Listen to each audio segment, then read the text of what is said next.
El vuelo 287 se encontraba a 9.000 metros sobre el Pacífico cuando ambos pilotos se desplomaron repentinamente en la cabina. El Boeing 737 inició un descenso descontrolado con 162 pasajeros atrapados, incluyendo a un padre soltero y a su silenciosa hija de 10 años. ¿Hay alguien a bordo con experiencia en aviación? La voz del auxiliar de vuelo se quebró por el intercomunicador. Daniel Callahan permanecía paralizado en el asiento 14C, con las manos callosas agarradas a los reposabrazos mientras su hija Elle se aferraba a su elefante de peluche. Tenía la habilidad para salvar a todos en este avión, pero su cuerpo se negaba a moverse. Fue entonces cuando Elle lo miró con esos ojos atormentados que no habían pronunciado una palabra en 5 años y susurró algo que lo cambió todo. «Ayúdalos, papá». 3 horas antes, Daniel Callahan estaba de pie en la sala de embarque del Aeropuerto Internacional de San Francisco, observando a su hija Elle, de 10 años, trazar patrones en la ventana con el dedo. Se movía como un fantasma por el mundo, silenciosa y cuidadosa, como si hablar pudiera romper la frágil pieza que había construido a su alrededor. Las vacaciones en Hawái habían sido idea de la doctora Martínez. Necesita un cambio de aires, le había dicho la psicóloga infantil durante su última sesión. A veces, los avances se producen cuando nos salimos de nuestros patrones habituales. Daniel asintió y firmó el cheque, aunque sospechaba que cambiar de lugar no cambiaría el problema fundamental entre ellos, que él era un padre que no sabía cómo llegar a su propia hija, y ella una niña que había olvidado cómo confiar en el mundo lo suficiente como para hablarle. Ella no había dicho ni una palabra desde el accidente de hacía 5 años. Ni a él, ni a sus profesores, ni al desfile de terapeutas y especialistas que habían intentado sacarle el lenguaje de los labios sellados. Se comunicaba mediante gestos y expresiones, mediante dibujos que revelaban más emoción de la que la mayoría de la gente podía expresar con 1000 palabras. Pero su voz, la dulce voz parlanchina que una vez llenó su casa de preguntas, historias y canciones divertidas, había quedado sepultada junto con su madre. Daniel observaba a otras familias en la sala de embarque, notando la charla relajada entre padres e hijos, el cariño informal, la suposición de que las palabras serían respondidas con palabras. Envidiaba su normalidad con una intensidad que a veces lo sorprendía. ¿Cuándo se había convertido la conversación con su propia hija en un sueño tan imposible? El vuelo 287 a Honolulu ya está embarcando a todos los pasajeros, anunció el agente de la puerta. Daniel tocó suavemente el hombro de Elle, y ella recogió su pequeña mochila sin mirarlo. Habían perfeccionado esta coreografía sin palabras con los años, una serie de gestos y miradas que sustituían las conversaciones que parecían no poder tener. Al acomodarse en sus asientos, Daniel notó cómo Elle se apretaba de inmediato contra la ventanilla, creando la mayor distancia física posible sin dejar de permanecer en la misma fila. Llevaba años haciendo esto, creando zonas de contención, rutas de escape, espacios seguros que no la obligaban a interactuar con el mundo ni con la gente. La azafata, una mujer alegre llamada Sara, de mirada amable y sonrisa ensayada, se inclinó para ofrecerle a Elle un libro para colorear y crayones. «¿Cómo te llamas, cariño?», preguntó. Elle miró a su padre. Un pánico familiar se reflejó en su rostro.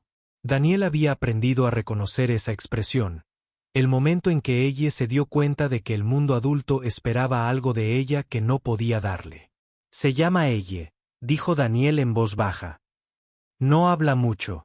La sonrisa de Sara no se desvaneció, pero Daniel captó un destello de compasión en sus ojos. Se había acostumbrado a esa mirada, a cómo cambiaban las expresiones de la gente al darse cuenta de que su hija era diferente, estaba dañada, de alguna manera incompleta. Era la misma mirada que veía en los espejos cuando se sorprendía. «Bueno, Elle», dijo Sara, dejando el libro para colorear en la bandeja. «Estos son para ti. Apuesto a que eres una excelente artista». Ella asintió una vez, un reconocimiento apenas perceptible, e inmediatamente centró su atención en las nubes visibles a través de la ventana. Mientras el avión rodaba hacia la pista, Daniel se encontró estudiando el perfil de su hija, intentando verla como lo harían los desconocidos. Era bajita para sus 10 años, con cabello oscuro que caía en ondas alrededor de un rostro que parecía mayor de lo que era. Sus ojos reflejaban un cansancio propio de alguien que había visto demasiado, perdido demasiado y confiado demasiado poco. Era hermosa como a veces lo eran las cosas rotas, frágil, preciosa y que requería un manejo cuidadoso. El despegue fue suave, y Daniel sintió la familiar mezcla de ansiedad y alivio que acompañaba estar en el aire. Volar había sido su profesión, su pasión, su identidad. Ahora era simplemente un recordatorio de todo lo que había perdido y de todo lo que nunca podría recuperar. La voz del capitán Morrison llegó por el intercomunicador, dando la bienvenida a los pasajeros del vuelo 287. Proporcionando la información estándar sobre la altitud de crucero, las condiciones meteorológicas y la hora estimada de llegada, Daniel se encontró procesando automáticamente los detalles técnicos. Su cerebro de piloto seguía funcionando a pesar de que su corazón de piloto había estado en tierra hacía 5 años. Ella había empezado a dibujar en su cuaderno para colorear, pero Daniel se dio cuenta de que no seguía las líneas impresas. En cambio, creaba sus propias imágenes en los márgenes. Pequeños pájaros, nubes, lo que parecía un pequeño avión volando en medio de una tormenta. Sus dibujos siempre contaban historias que su voz se negaba a compartir. 1 hora después del vuelo, cuando la señal del cinturón de seguridad se había apagado y los pasajeros se estaban adaptando al ritmo del vuelo aéreo, Daniel tomó una decisión que le pareció monumental y terriblemente simple. Extendió la mano por el estrecho espacio entre sus asientos y tocó suavemente la de ella.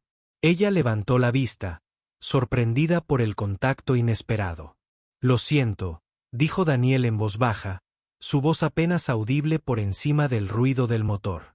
«Lamento no haber sido el padre que necesitabas. Lamento haber tenido tanto miedo de decir algo incorrecto que dejé de intentar decir nada». Ella lo miró fijamente con esos ojos oscuros y serios, con el crayón congelado a media página. «Sé que aún no puedes perdonarme», continuó Daniel. «Quizás nunca lo hagas, pero quiero que sepas que te quiero y que voy a intentar mejorar, empezando ahora mismo». Por un instante, algo cruzó el rostro de ella. Sorpresa quizás, o esperanza, o simplemente confusión al oír a su padre hablar con tanta honestidad. Abrió la boca ligeramente, como si fuera a responder, luego la cerró y volvió a dibujar, pero Daniel notó que no apartaba la mano. Era un pequeño detalle que mantenía el contacto entre padre e hija, pero parecía un progreso. Por primera vez en meses, Daniel se permitió creer que tal vez el doctor Martínez tenía razón. Quizás un cambio de aires era lo que ambos necesitaban. Quizás este viaje sería el comienzo de su reencuentro.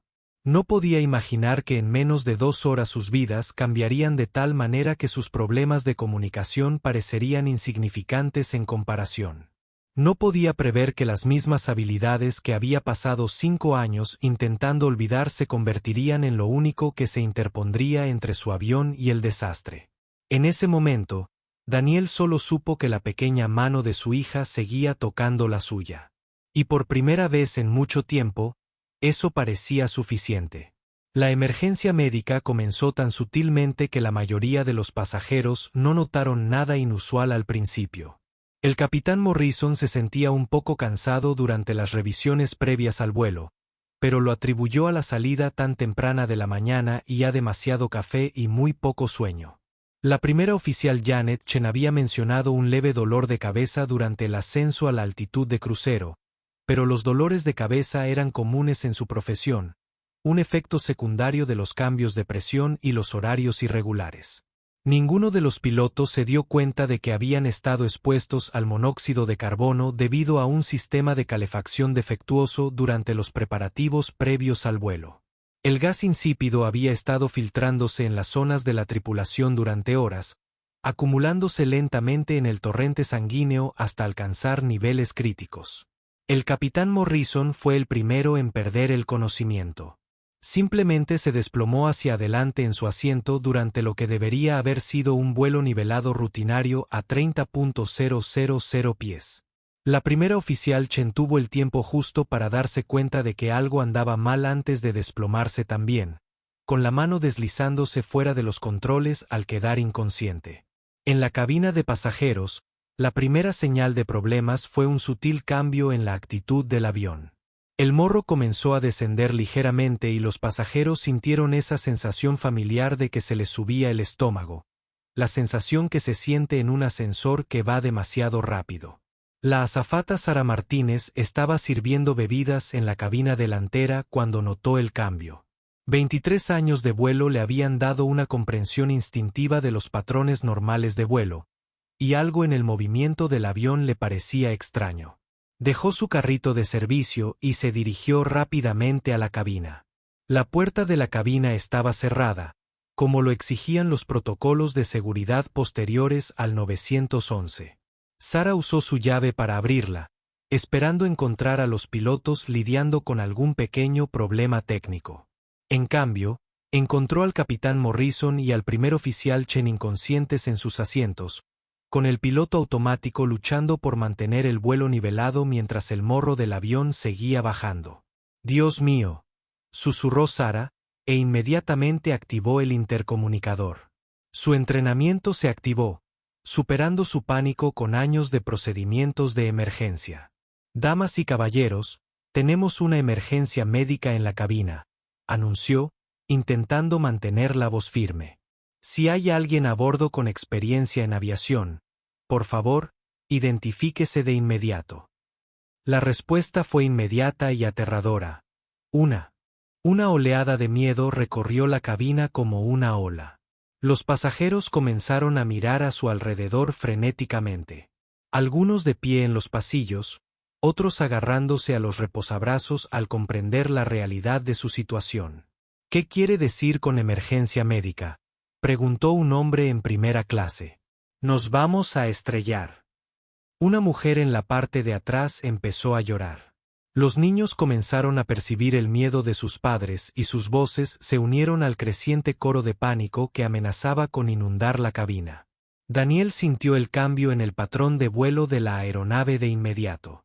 Su cuerpo experimentó la sensación de un descenso descontrolado. La forma en que la física del vuelo cambia cuando nadie maneja los controles.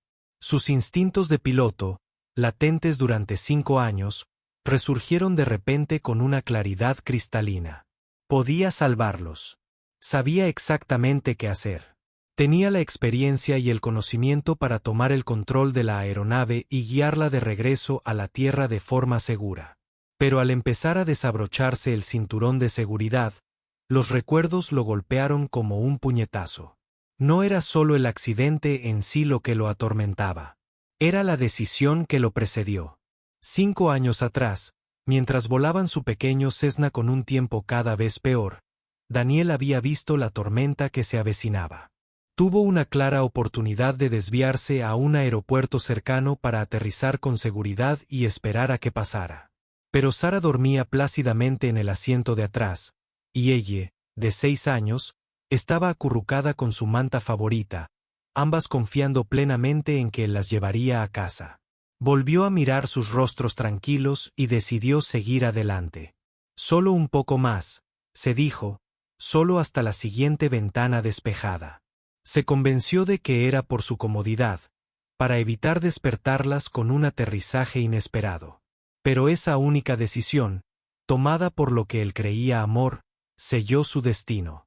Los recuerdos lo asaltaron con una intensidad sofocante. El olor a humo y combustible. El sonido del metal al romperse. La voz de su esposa llamándolo aterrorizada mientras su pequeña avioneta se precipitaba en espiral hacia el suelo. El momento en que comprendió que toda su habilidad, toda su experiencia, todo su entrenamiento no podrían salvar a la persona que más amaba en el mundo. Las manos de Daniel comenzaron a temblar incontrolablemente, con sudor frío perlándose en su frente, a pesar de la temperatura controlada de la cabina. Respiraba entrecortadamente, como si intentara respirar a través de una pajita. El familiar peso aplastante se apoderó de su pecho. El mismo pánico que lo había emboscado innumerables veces durante los últimos 5 años en supermercados, estacionamientos y momentos de silencio cuando bajaba la guardia. Se le hizo un nudo en la garganta, no por falta de oxígeno, sino por el terror abrumador de tomar otra decisión de vida o muerte. El ruido de la cabina parecía deformarse y extenderse a su alrededor, amortiguando las voces de los pasajeros asustados en un eco submarino. «Puedes hacerlo». Una voz susurró en su mente. El piloto racional que aún vivía en algún lugar dentro de él. «No», respondió otra voz. Más fuerte y familiar. «Ya fallaste una vez. No puedes volver a intentarlo. No mereces otra oportunidad de destruir vidas. Hay 162 personas en este avión. Ella está en este avión. Y si lo intentas y vuelves a fallar, si ella muere como su madre, si tu decisión, tu arrogancia también la mata».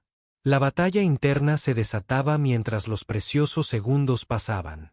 Daniel permanecía paralizado en su asiento, su conocimiento profesional en conflicto con su culpa paralizante, su deseo de ayudar, luchando contra el terror de empeorar todo.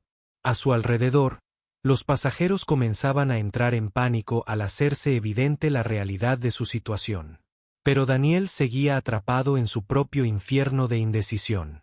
Era un piloto que no podía volar, un padre que no podía proteger a su hija, un hombre cuya pericia se había convertido en su maldición, cuya experiencia le había enseñado exactamente cuánto daño podía causar una decisión equivocada. Los síntomas familiares de pánico que lo habían atormentado durante 5 años abrumaron repentinamente sus instintos profesionales, dejándolo paralizado en su asiento mientras 162 personas esperaban a que alguien la salvara. «Papá». La voz era tan baja que Daniel casi la pasó por alto debido al creciente caos en la cabina. Pero era inconfundiblemente real, inconfundiblemente presente, inconfundiblemente la voz de su hija hablando por primera vez en 5 años. Daniel se giró para mirar a ella y vio que sus ojos oscuros estaban abiertos de par en par por el miedo, pero también por algo más. Confianza. Lo miraba como solía mirarlo cuando tenía 5 años, y creía que su padre podía solucionar cualquier problema, resolver cualquier rompecabezas, hacer desaparecer cualquier miedo. «Papá, ¿vamos a estar bien?». La voz de ella estaba oxidada por la falta de uso, apenas un susurro, pero cada palabra impactó a Daniel con la fuerza de una revelación. Estaba hablando. Su hija, que no había dicho ni una palabra desde el accidente que se llevó a su madre, le hablaba en lo que podrían ser sus últimos momentos juntos. «No lo sé, cariño», respondió Daniel con sinceridad, con la voz ronca por la emoción. «Pero voy a intentarlo. Para asegurarnos de que lo somos». Ella asintió con gravedad, y luego hizo algo que casi le rompió el corazón a Daniel. Extendió la mano por el espacio entre sus asientos y le tomó la suya, apretándola con una fuerza sorprendente. «Sé que puedes hacerlo», dijo simplemente. «Eres el mejor piloto del mundo». Esas palabras, palabras que Daniel creyó no volver a oír, atravesaron 5 años de culpa y dudas como una espada en la niebla. Su hija creía en él. A pesar de todo lo sucedido, a pesar de todos sus fracasos como padre, a pesar del accidente que les había costado tanto a ambos, ella aún creía que podía salvarlos. Daniel miró a su alrededor, a los rostros asustados de sus compañeros de viaje, y luego a los ojos confiados de su hija. La decisión fue clara de repente, aunque el resultado seguía siendo incierto. «Te quiero, ella», dijo, desabrochándose el cinturón de seguridad y poniéndose de pie.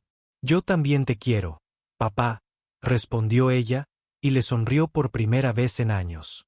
Daniel se dirigió hacia la parte delantera de la cabina, pasando junto a pasajeros que rezaban, lloraban y se abrazaban mientras el avión continuaba su descenso gradual. Algunos reconocieron la determinación en su paso y comenzaron a calmarse, sintiendo que algo importante estaba sucediendo. «Soy piloto», le anunció Daniel a Sara Martínez, quien intentaba sin éxito despertar a la tripulación inconsciente. expiloto comercial con 8.000 horas de vuelo. El alivio de Sara era palpable. Gracias a Dios. ¿Puedes pilotar este avión? Daniel miró los controles del Boeing 737, notando las similitudes y diferencias con el avión que había pilotado años antes. La tecnología había avanzado, pero los principios fundamentales seguían siendo los mismos.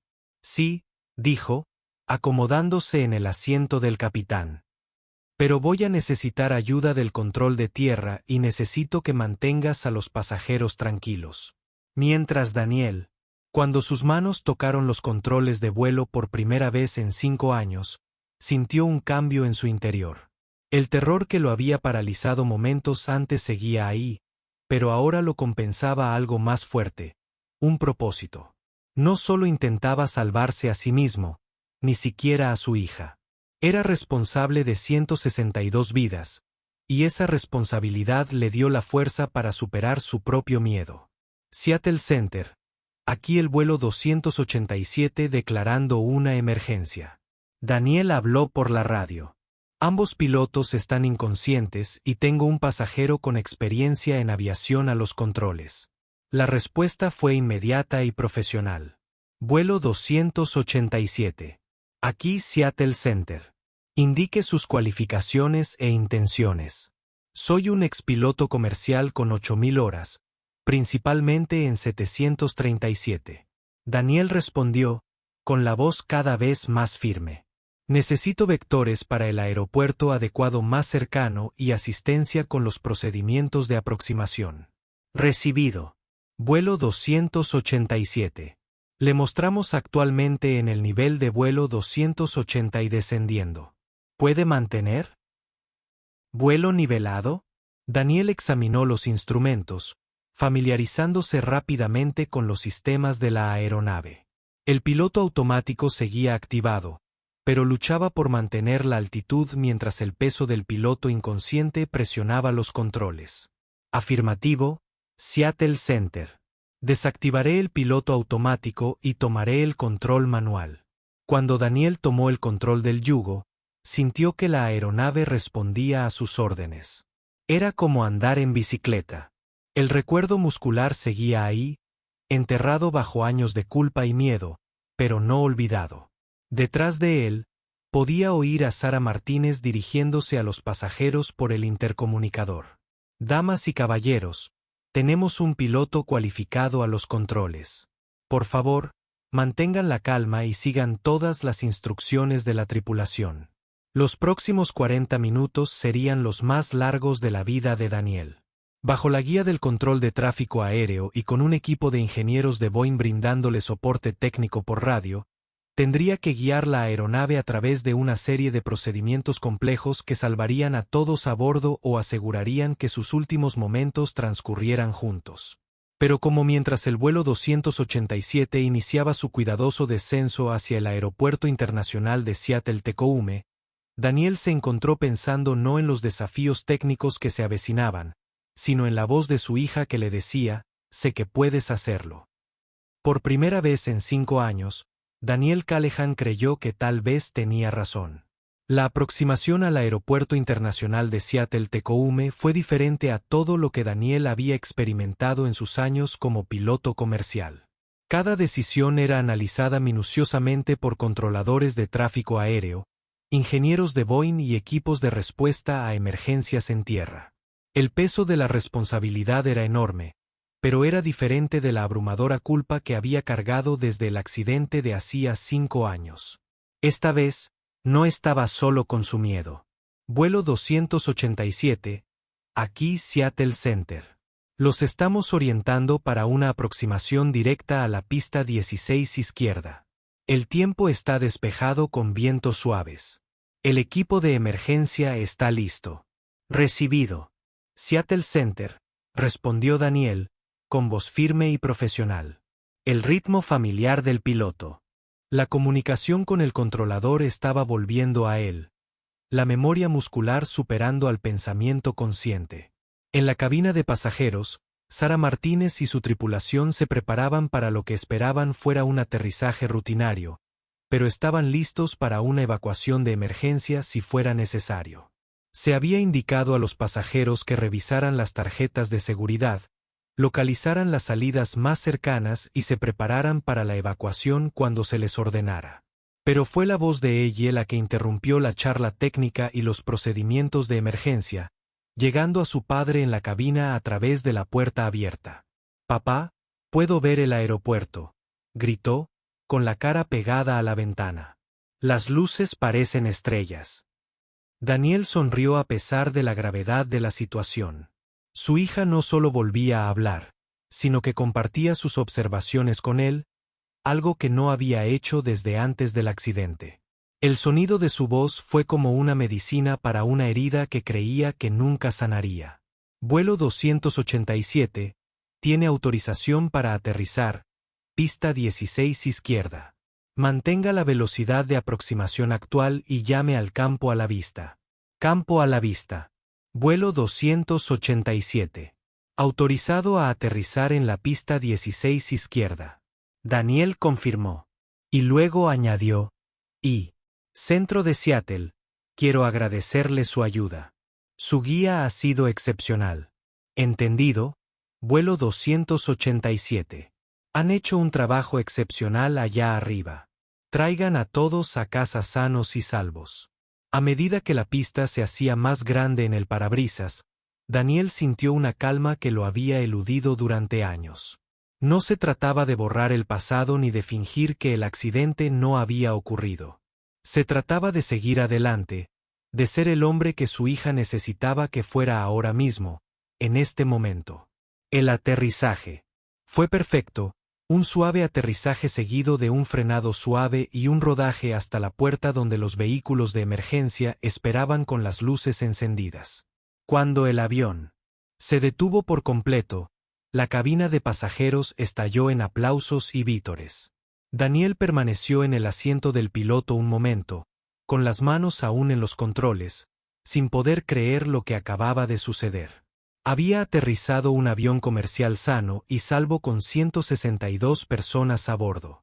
Y lo que es más importante, lo había hecho con su hija observándolo, con su hija creyendo en él, con su hija hablándole por primera vez en 5 años. «Papá». La voz de ella resonó al aparecer en la puerta de la cabina, con lágrimas corriendo por su rostro. «Lo lograste. Salvaste a todos». Daniel se desabrochó el arnés y abrazó a su hija, estrechándola contra su pecho mientras 5 años de silencio finalmente llegaban a su fin. «Lo logramos juntos, cariño», susurró en su cabello.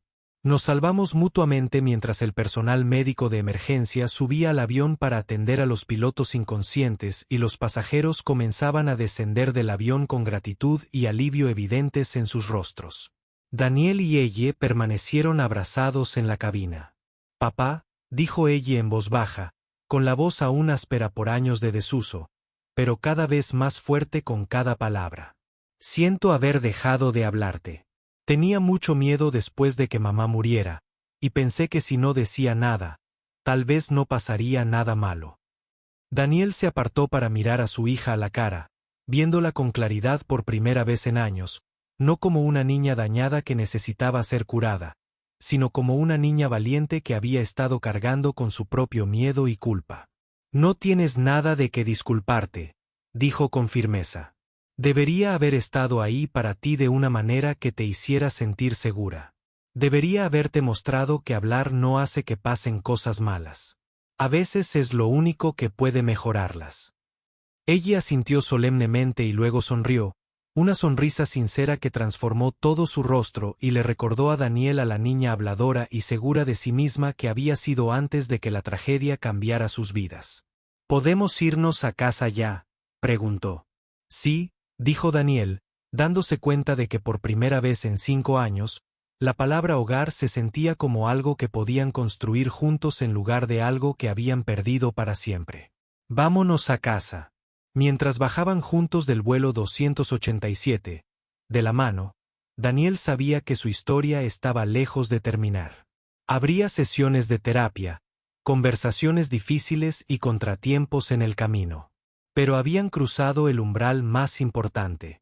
Habían recordado cómo hablarse, cómo confiar el uno en el otro y cómo creer en la posibilidad de sanar. Los equipos de noticias locales esperaban en la puerta, ansiosos por entrevistar al pasajero que había tomado el control del avión y salvado a todos a bordo. Pero Daniel declinó sus peticiones, explicando que quería centrarse en su familia. ¿Puede decirnos qué pasó por su mente cuando se dio cuenta de que tenía que pilotar el avión?, preguntó un reportero. Daniel hizo una pausa y miró a ella, quien le apretó la mano alentadoramente. Me di cuenta de que tener miedo no significa que no pueda ser valiente, dijo simplemente. A veces, las personas que amamos nos dan el coraje para hacer cosas que nunca pensamos que podríamos hacer. Mientras caminaban por la terminal hacia el transporte terrestre, ella comenzó a charlar sobre cada detalle. Todo lo que había observado durante su aventura, cómo se veían las nubes a 9.000 metros de altura, la amabilidad de los auxiliares de vuelo, la emoción de ver a su padre tomar el control del avión. Era el sonido que Daniel había esperado escuchar durante 5 años. La voz de su hija, animada y cautivadora, llena de preguntas y observaciones, y la simple alegría de compartir sus pensamientos con alguien que la quería lo suficiente como para escucharla. 6 meses después, Daniel Callahan regresó a la aviación comercial como piloto de una aerolínea regional. La historia del vuelo 287 lo había convertido en una celebridad en los círculos de la aviación, pero aún más importante, le había devuelto la confianza en sus habilidades y su propósito. Ella prosperaba en una nueva escuela donde sus maestros estaban asombrados por su talento artístico y su capacidad para conectar con otros niños que habían experimentado traumas. Había comenzado a trabajar como voluntaria en una organización local que ayudaba a niños a afrontar la pérdida, usando sus dibujos para expresar emociones que aún no podían expresar con palabras. En el aniversario de su aterrizaje de emergencia, Daniel y ella regresaron al Aeropuerto Internacional de Seattle-Tacoma para una ceremonia en honor a la tripulación y los pasajeros del vuelo 287. Mientras estaban en la terminal donde realmente había comenzado su nueva vida juntos, ella miró a su padre con la misma confianza y amor que le había demostrado en esos momentos cruciales en la cabina. «Papá», dijo, con voz ahora fuerte y clara, «estoy orgullosa de ti». «Yo también estoy orgulloso de ti, cariño», respondió Daniel. «Formamos un muy buen equipo». Mientras observaban los aviones despegar y aterrizar a través de las ventanas de la terminal, Daniel reflexionó sobre cuánto habían cambiado sus vidas. El dolor por la muerte de su esposa siempre lo acompañaría, y el trauma de ese accidente lejano nunca desaparecería por completo. Pero había aprendido que sanar no significaba olvidar ni borrar el pasado. Significaba encontrar el coraje para construir algo nuevo sobre los cimientos de lo que quedaba. Había aprendido a ser lo suficientemente valiente para amar a su hija sin el miedo paralizante de perderla. Ella había aprendido a confiar en el mundo lo suficiente como para volver a compartir su voz con él. Y juntos descubrieron que a veces los vuelos más importantes son los que te devuelven a ti mismo. La niña que había permanecido en silencio durante 5 años había encontrado su voz al ver a su padre encontrar el coraje. El hombre que había estado atado a la culpa había aprendido a volar de nuevo al recordar que el amor era más fuerte que el miedo. Y al final, esa fue la lección más importante de todas, que nos salvamos el uno al otro con una palabra a la vez, con un momento de valentía a la vez, con un vuelo a casa a la vez.